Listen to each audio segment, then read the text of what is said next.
Here's a little tip. From our garden to yours.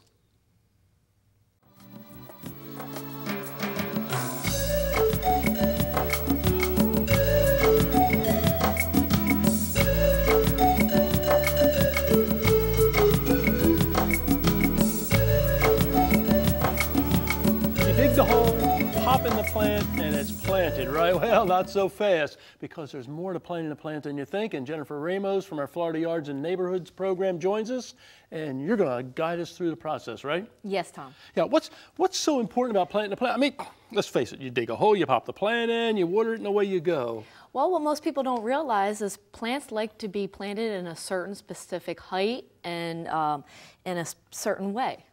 Okay, so we got to go through the proper steps. What's step number one then? Well, the step number one is you want to call 811 before you dig. Okay, is that a friend or what? Well, sort of. The utility companies come out for free, and they mark where all the underground utilities are in your yard, and that way you won't break their lines, because if you break their lines, you're going to have to pay for them. Let me tell you from experience, I can tell you call 811 first. I've done this. I've cut a couple of lines. You know, if there's anything in the yard you're going to hit, it's going to be one of the utility lines. Right. I mean, you can miss all the soil and plant roots and stuff like that, but you're going to hit the utility line. So they will repair them, but it can be costly at times. So, okay, that's number one. What's number two? Number two is you want to dig a proper hole. And a lot of people think that most plants have really deep root systems, but in actuality, most of the root systems are in the top 2 feet of inches of soil. So their roots actually spread out, and that's even the case for trees. So you don't need the hole quite as deep, but you want it wider. Correct. Right. Now, as far as depth of the hole, as far as the plant goes, how deep? Let's say we've got a plant here. I'm going to take this one out of the pot sure, here. Go right ahead. A little croton, for instance. Notice it's getting a little pot bound on some of those areas there also. So how deep should this go in the ground then? Well, if you look at this plant, the soil line comes to about here where it was already potted. That's where you want to keep it at when it's in the hole. And you know, when you dig, things sort of settle in the hole a little bit as time goes by. So you want to make sure it's a little higher than the rest of the soil line so it stays at the same depth it was already planted in. You know, I think a lot of Florida residents don't realize that things do sink down in the ground, and eventually that can cause plant problems. It can actually cause the plant to rot around the base of it. Citrus trees is a good example of that. Yeah. Palms and trees are very susceptible to improper planting. Yeah, and palm's the same thing. Palm isn't Yes. a tree, but it's the same type of planting thing.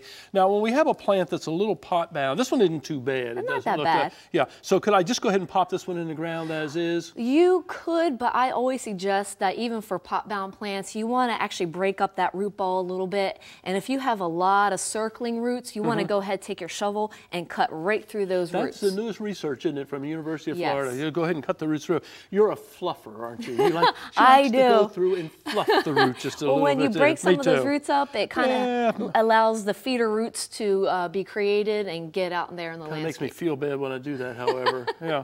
Now, if we do go through and plant the plant too deep, what's going to happen to it? I think you said this one here is a little deeper than you Yes, like. this one right here is planted a little too deep. Trees usually have a root flare where they kind of start coming out at the bottom, and that's right where you want the soil line to be. I'm still digging down in this, and Yeah. I haven't found it yet. Did you plant this one? I did, and it's the #1 mistake to make. Wow, that is way down It in is. that pot there. I'm still going down and finding it there. And what happens is it starts smothering the root ball, and fungus can grow in there, and eventually you'll lose the tree. Everybody says, don't worry about it. I'll get you far enough down the ground there and get you growing. But ideally then, this one should be way up out of the soil. Right. And we find that a lot of trees and shrubs die because they're planted too deep. Correct. Anything we can do if we see one starting to die already, or is it too late? It's too late. That's why you have to get in there and plant it properly the first time. Okay. Now, how about mulches? I think that's the other thing, probably the last step. In the past, we've gone through, we just heap the mulch up around the plant. That Isn't volcano nice? mulching, that is horrible. Well, what you do is when you put the tree in the ground, you don't want to cover the root ball with mulch unless you absolutely have That's to. new research also. That's new research. Yeah. The reason why is because you want that oxygen exchange and the water exchange. And if you put a ton of mulch on the root ball, guess where the roots are going to grow? Yeah, going to grow up in the mulch. Up in the mulch. Yeah. And then you hold all that moisture near the trunk and you could get rot inside the tree. So if you want to put a little bit of mulch on the root ball, less than 2 inches, they said a really light top dressing, but try to keep it off the root ball. Good. Jennifer, thank you very much. You're welcome. Great information, things that we can use. How about that? You've learned that you do more than just open the hole, pop the plant in, and it's planted. We have to go by the steps, and Jennifer's helped us out. If you need more information, of course, call your extension agent. They have all that information for you.